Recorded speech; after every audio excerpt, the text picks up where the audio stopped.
Hello viewers, welcome back to Daily Retro. Today we've got Guide to Games Rooms, episode 2, and today we have a very special guest. We've got Retro Ed on the episode. Say hello, Ed.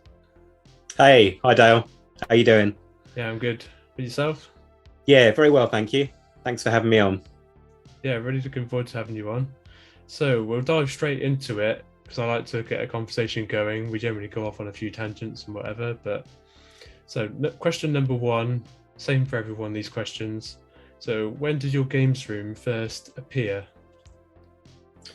So in this particular house, we've been here for 10 years. So we'll be 11 years this year. So 2011. So we moved in. It's fairly like modest size, 3 beds. So obviously 1 bedroom went to myself and the wife, another one for my son, who was about 2 or 3 at that point. So warranted his own room.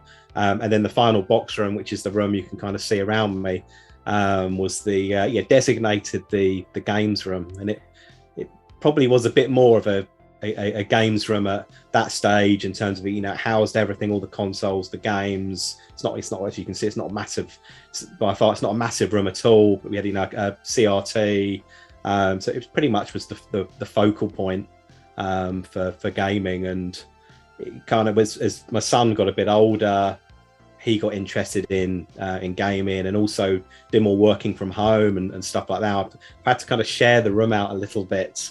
So as a result, even though it houses, the games and most of my toys, the consoles, apart from the handhelds, are a bit more scattered around the house. So we've got some stuff going on downstairs in the lounge. And last year I took over the kitchen for a couple of bits as well. It's supposed to be locking myself away just in here. It's quite, my wife would agree, but my son certainly would, a bit more engaging to be downstairs for most of the gaming anyway.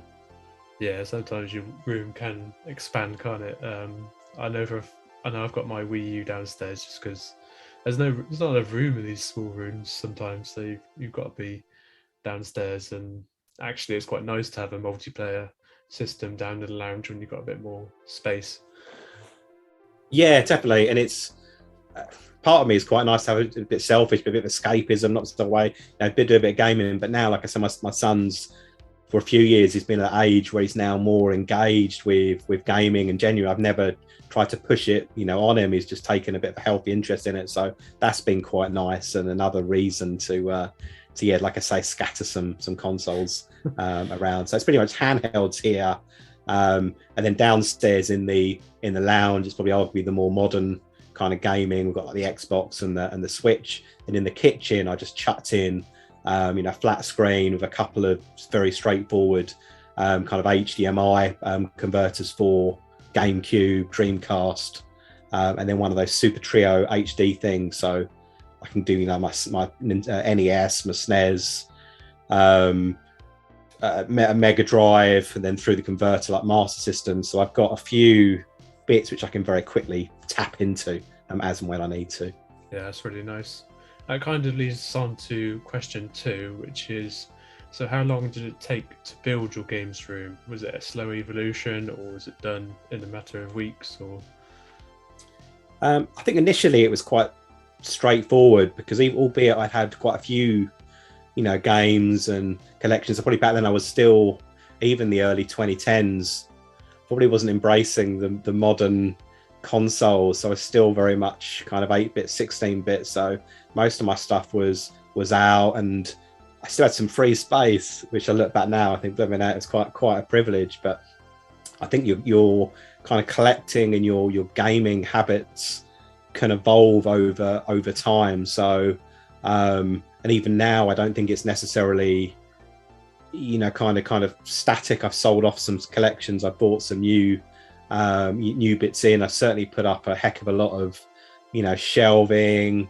At one stage, we got downstairs, did a little bit of an extension, so got some more plug sockets in to allow for some more gaming. So yeah, I think it's a bit of an ongoing journey, to be honest. I feel quite comfortable that most of the stuff I set out to get, I by and large, unless it's kind of crazy money, I've managed to get into the collection. But through YouTube and just through internet reading about stuff, the collector in the DNA. There's always more. There's always more stuff out there, or even some of the modern stuff which may have a retro kind of angle on it. So I don't think I'll ever be done, to be honest. I don't tell my wife that, but I think it will always be changing to a certain degree. Yeah. Some rooms stay the same for ages, and some rooms just constantly evolve, like you say. Yeah, and I think it would get a bit, I don't know, for me anyway, a bit boring if it was too static for too long. I like to move stuff around, even if it's moving the same kind of collections from A to B, or just adding some new pictures up, just keeps it a bit fresh. I think. Yeah, that's good. And that moves on to question 3, which is about the inspiration for your games room. So, did you get your inspiration to build a games room from another person, YouTube or Instagram or something like that? Probably combination. So a bit of YouTube, and probably definitely been quite jealous of seeing people with glorious games rooms with about 10 times the size of this, with 100 times the collection. So a bit of that, and maybe I don't think it's necessarily that strange, but also from my granddad, and he wasn't a gamer, and he passed away. It was probably about 20 years ago, but he had probably about the same size as this. In my grandparents' house, they had this very small kind of box room, but as opposed to games, it was more books. But it was his kind of little room of solace, his like retreat area. So he'd go in there. Again, there'd be pictures up, there'd be kind of family things, so things which were kind of relative to him, albeit a long time ago. So I think I took a bit of influence from that as well, and also I think from yourselves as gamers, as collectors, you learn through your own kind of mistakes and what works. I mean, I started off and I probably did want to have just big shelving, and after a while I thought it's going to look a bit too clinical. I'm never going to have the space to house everything that I really want. So I kind of, the learning from that was like, let's just focus really on the systems and the games that I'm most likely going to enjoy, that I'm most likely going to play, as opposed to trying to capture the A to Z. But I think the only one exception where I've broken that rule is with the silly 3DS thing, where I have gone for everything. Apart from that, I just focus on the consoles and the games I love. So for most of the systems, I'll probably have between 20 and 30-ish games, but Game Boy is an exception. There's probably about treble that, but most of them I'm a bit more targeted is what I go after. That's nice. You've got a family influence from sort of a collection point of view, because obviously it doesn't have to be games that someone collects. It can be, like you say, books or figures or something like that, and clearly that has been passed on to you as well. yeah definitely. Great. So question 4, have you got a favorite item or feature of your games rooms? So this could be anything from how your systems are technically set up to just an item that is your favorite, not necessarily the most expensive, that's from your childhood. So I think in terms of a feature, probably just that ease of being able to very quickly retrieve a game that I want, as opposed to being hidden away, or I haven't really got anything in necessarily in storage, toys and other bits. I do have some stuff in storage, but games wise, it's pretty much all here, unless it's downstairs in one of the consoles. So that ability to grab something, so you're not kind of you're not dithering, is quite good. And in terms of items, there's a few bits, but maybe I'll send you a picture. But I've got a nice signed Stan Lee poster there, kind of Star Wars kind of cover art, signed by Stan the Man, and there's a few other bits around which probably just add a bit more of a personal kind of touch. And when I'm in here a bit gaming, also kind of working at the moment from here, I haven't been to the office for quite some time, so having bits like that's quite nice. And then also, yes, probably more personal touches. Had some nice things kind of shared or gifted or exchanged around the year. So a Chase HQ, which was very, very kindly given to me by Liam. So Retro Ram 88. This is probably about 4 or 5 months ago, but this holds a real kind of personal prized place in my collection. So probably a few bits which are constants, but equally some other things that kind of rotate from time to time. Yeah, it's nice. Big fan of the Stanley signed posters. I'll have to try and get a picture of that from you, I think, because I'm not sure it's in what you've sent me, but we'll show it up at the end. I'll email it over. I'll email it over. I'm sure people would love to see that. So question number 5 is, leading on from that, is what is the most expensive item in your games room? So is there a specific game or a console? So there's a couple. Yeah, I wouldn't say I've got anything that's kind of hugely pricey. Game Boy games, I've been quite lucky, and I've had these for some time. And arguably, it's probably the Konami curse, but I don't know if you can kind of see it. Okay, but got Kid Dracula, which is almost like the I don't know, a bit of a comedy version of Castlevania, and so that's now fetches a fair bit of money for the original Game Boy. And then also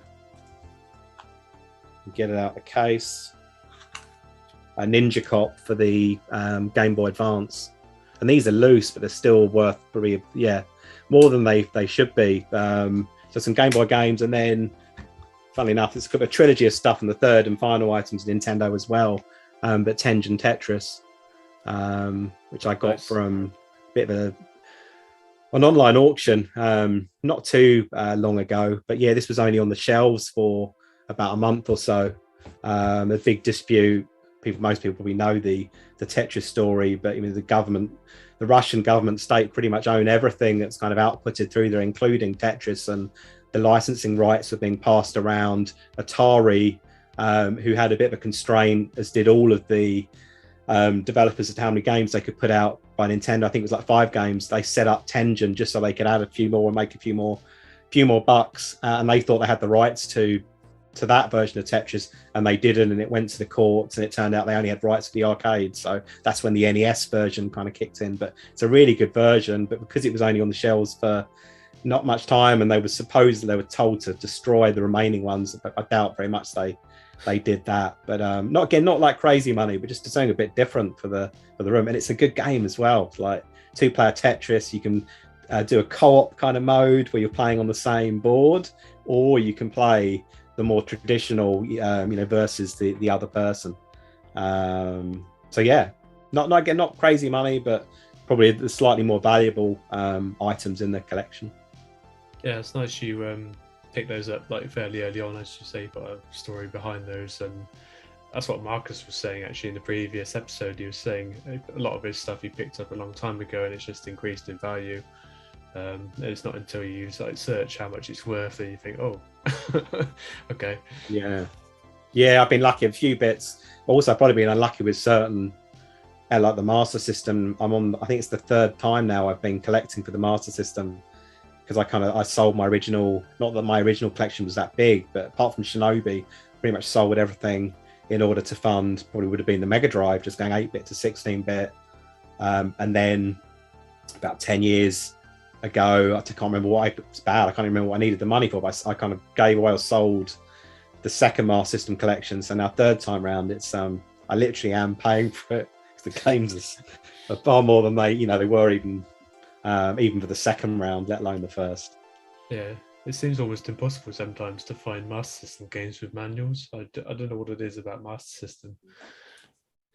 Yeah, and it's not.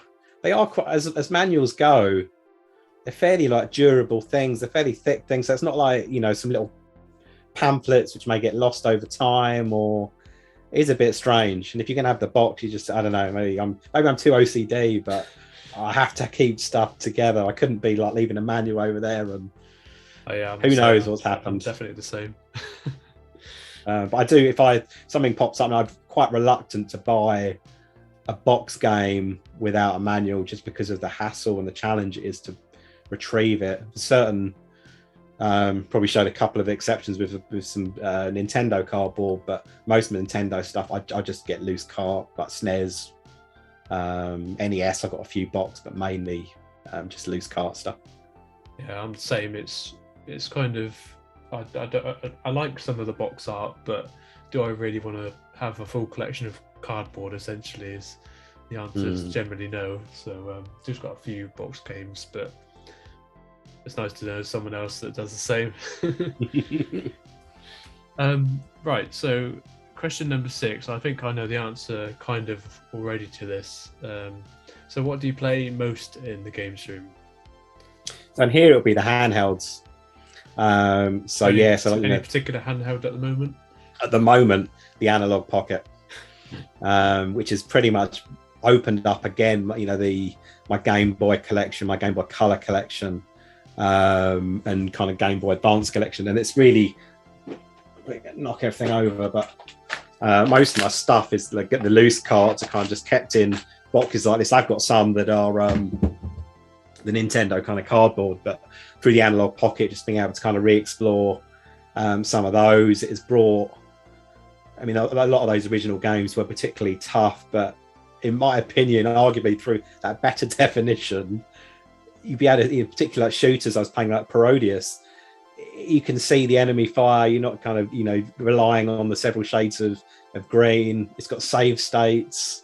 So the last, however long I've had it, probably a couple of weeks, I've just been playing those games like non-stop and all around in here, but also around the house in the evening. My wife's watching some unmentionable program on the telly, and I'll just have the Pocket. But it is really, really good. So yeah, when I'm in here, it's mainly I've got a monitor, but it's made for work stuff, but mainly handhelds, and then I get a bit more sociable in the other spaces with the actual consoles themselves.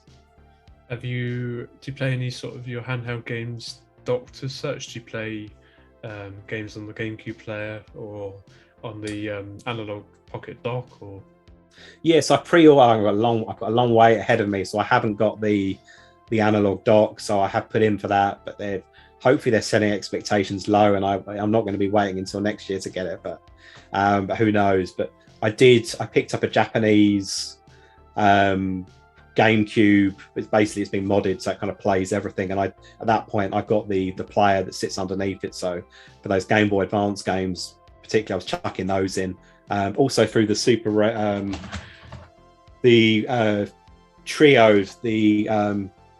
Trio HD downstairs, I can kind of put that in there as well. So I was playing some Game Boy games on there. So yeah, on occasion, but I don't know. I do, for the majority anyway, I feel that handheld games should be played on handheld. But yeah, who knows? When the dock arrives, it may change things up a little bit.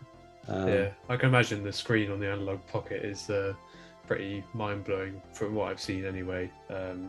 I am very envious because mine doesn't come till Q4 this year.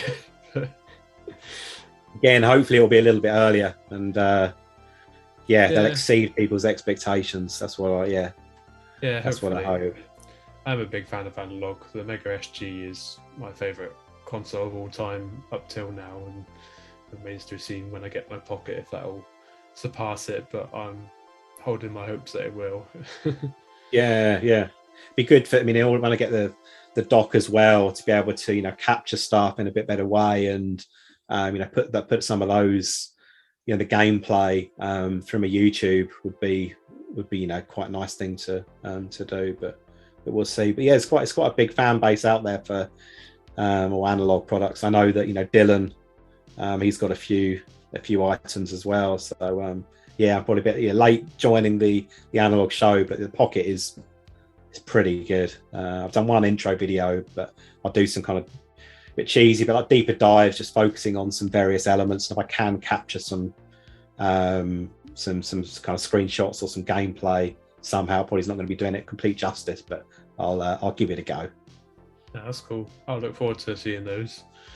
Right, so question number 7, was there any challenges or problems you had when building out games rooms, or have you still got some unsolved problems?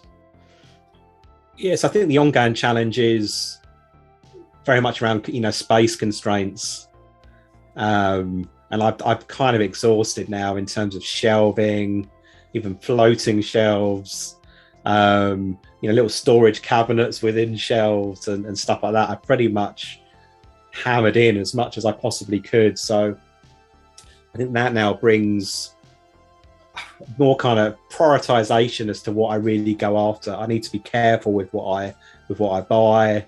On occasion, I do have that internal debate around, are there certain collections which perhaps I'm not playing as much, which, you know, should I pass those on? But at the moment, anyway, I quickly kill that one off. I'm like, no way. Da, da, da. But maybe there'll be a point when that happens. So very much space. Downstairs as well. I mean, as soon as I got the okay, the sign off for my wife to get into the kitchen and build, set up there, I kind of chucked some stuff in, but cable management, lead management, it's all looks okay from the front. But if you pull anything, unfortunately, you don't really have to pull anything forward unless you drop something down the back, you're kind of tinkering away. But it is a bit of a mess down there. So I think, yeah, it's never been my thing, even with, you know, like TVs and anything AV related. I always seem to create a ruddy mess. So yeah, something lead management, maybe that'd be one of my 2022 objectives to sort that one out. But unfortunately, nothing too big in terms of problems. But yeah, space is, and it's probably a bit of a challenge for most folk. But yeah, just making sure I'm kind of not overdoing it and just picking stuff that is good for the collection. Yeah, that's nice. Cable management can be, you can spend so much time on it and it will still not look great. So it really just depends how much effort you want to put into it. For, as you say, it's not on show, so it's like, do you really want to spend the time on it? Yeah, there are a couple of consoles I'd have to. So at the moment, everything that's set up, it's the things obviously I'm playing the most at the moment. But I feel a little bit for the Wii U. It's not plugged in at the moment, and also the Sega Saturn.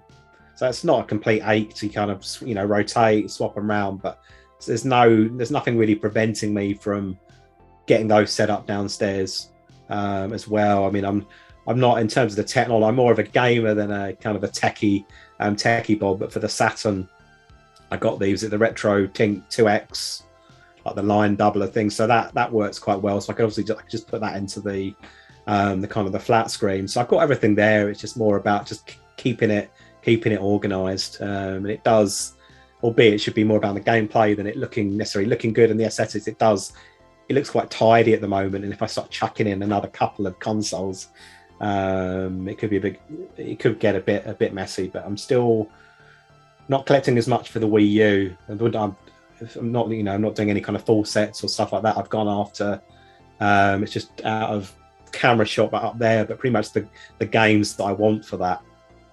But for the Saturn, there's loads of good games that keep, you know, popping up on various people's videos, and I think, I know particularly like Japanese titles as well, a lot of shooters. So I'm still growing for that. So at some stage, I need to get the Saturn plugged in permanently somewhere. Yeah, it's nice to have something to work towards. It would be, as every gamer's goal, I think, to have sort of everything ready to go in touch of a button, sort of thing. Everyone that has a games room, that is. That kind of leads on to question number 8, which is, are there any upcoming changes to your games rooms? So any shelving changes or stuff like that that's coming up? It's probably some rotations in terms of, you know, like pictures and posters. There's some recent kind of even like magazine covers and things which I'm getting framed, which I'd like to put up. So that's probably a short-term thing, which will be fairly straightforward to do. Kind of a mid-term piece, it like most things in life, it boils down to money, is around doing perhaps a loft extension upstairs.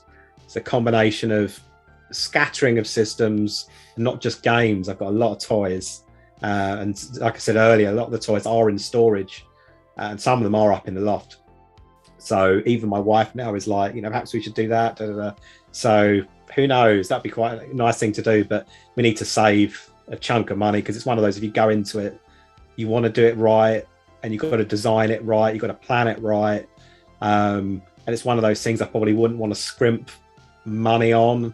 I'd rather save up for even longer just to do a great job of it, as opposed to something mediocre, which becomes a bit of an ache to upgrade halfway through. So yeah, we'll see. I'm very, very unlikely for this year, but hopefully over the next couple of years, we'll invade upstairs and have something which is bigger. Yeah, that'd be nice. Look forward to seeing some of that upgrade. Right, so final question for yourself before I go into my favourite part of your room, which is there any tips you would give to people who perhaps haven't got a games room already or thinking of building one, but maybe say they're about to move into their own place? What tips would you give them on building out their games room?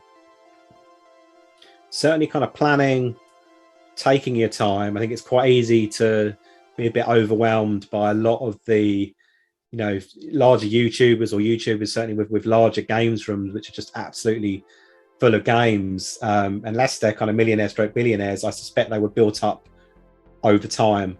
So if you're starting off, and it's a very straightforward recommendation, just think about what your focus areas are, think about your consoles, think about the games that you want for those consoles, as opposed to trying to tackle everything. That'd be kind of point number one.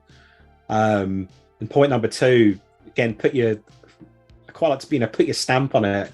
So I suppose having games which are probably fairly generic and be quite similar from one games room to the next. Think about photos, even toys, memorabilia, things which are kind of relative. You actually got personal nostalgia in. I think that can kind of bring things to light. And then the third and final, I'm doing everything in threes today. The third and final bit would be around kind of lighting as well. And it was a bit kind of gloomy, and there was like a lamp at the side and stuff. So LEDs and things like that are pretty reasonable now to pick up, even through like Amazon. I think I haven't got it handy, but a little kind of remote, so for gaming, mood lighting and stuff like that. I think lighting's fairly key and can create quite a nice kind of ambience. Yeah, lighting is something that's hard to sort of fit retrospectively, isn't it? Yeah, definitely. And particularly if we do, like I said, we do go up into the loft, then that kind of that planning and getting it right from the get-go, and also with any kind of electricals and power sockets and stuff will be far easier to do step one than it is when things are in there and you've got to start moving stuff around to get to the basics. Yeah, that's good advice. So that leads on to my favourite bit of your games room. So I noticed you've got some really nice display stands and box protectors, in particular for things like your Japanese GameCube. Are there any sort of brands of display stands that you're particularly fond of? Yeah, I'll dig out a couple I send you. Maybe if you want to, you can put them in the description. But the main one at the moment, which I'm going after, is DC deflectors. So they do stuff for toys, but you can also use some of their items for games, and a lot of other companies, like smaller independent companies, you can access via the likes of Etsy. There's a lot of Etsy shops which you can put in for most stuff, like my kind of Japanese GameCube and even like the Game Boy.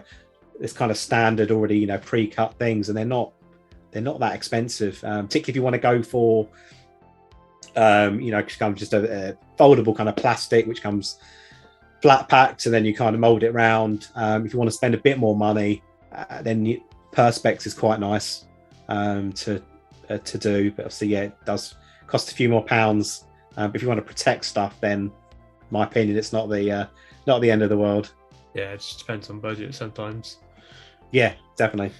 Well, that's awesome. Cheers for answering all those questions, mate. So that's the end of the episode, guys. I'm just going to stop the recording now and then have a chat to Ed. But if you've enjoyed this video, leave a comment and like down below, and we'll see you in the next episode. Cheers.